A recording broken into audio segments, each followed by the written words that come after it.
Isshin Kurosaki, and I'm from Bleach. Do you consider yourself an otaku? Yes, I do. I think it just means that you have a love for anime, manga, whatever, anything that comes out of Japan that, you know, you can be a fan of.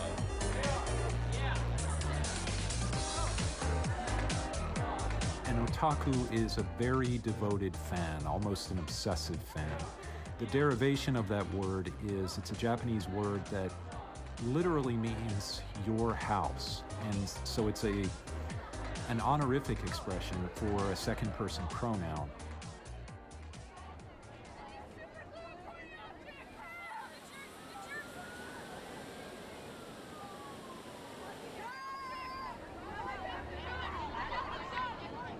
Our real names or cosplay names? My name's Whitney. Her name's Melissa. We are cosplaying Riku and Sora from Kingdom Hearts. We've been interested in the anime for about 20 years. Do we consider ourselves otaku? That's a hard one. Yes, maybe. Yeah, probably. What interests us the most is mostly the artwork. For us, video games, you know, the gameplay, the characters definitely. I mean, these two are by far our favorites.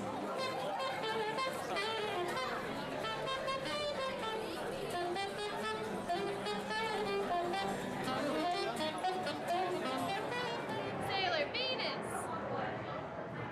Mercury, Sailor Mars, Sailor Jupiter, Sailor Pluto.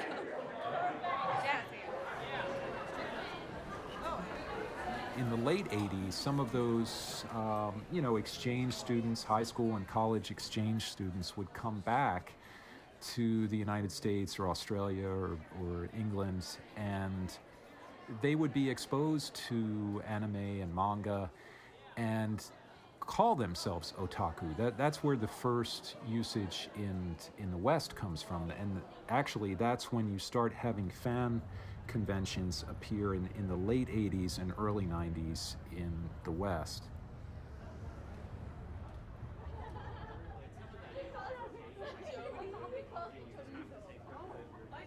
Kaiwa meets every Monday, Wednesday, and Friday, and what we do is we meet with the intent of learning Japanese and also showing English to Japanese native speakers.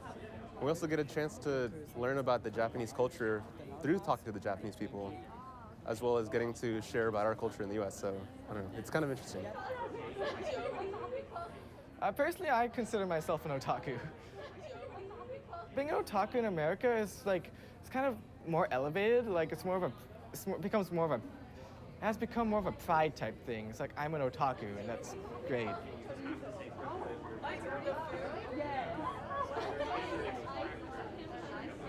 First, I felt embarrassed about otaku culture in America because I think it's not so good. But after coming here, many people enjoy doing like otaku people do. So now I'm very happy to hear about otaku culture in America. And so, for example, last week I went to Japanese festival held in O. Henry High School. Many people wore cosplay. So many people enjoy Japanese culture, including otaku culture. So I'm very happy to see them in America.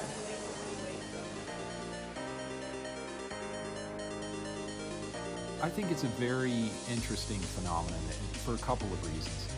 One, because the otaku, in my opinion, has always been a hybridic kind of fan identity. The other thing is that it's also global. I mean, there are otaku in East Asia, in Korea, in Singapore, all throughout East Asia, but also in Europe and certainly in the US. I think that it's kind of the model for some of the global popular culture movements that are starting now.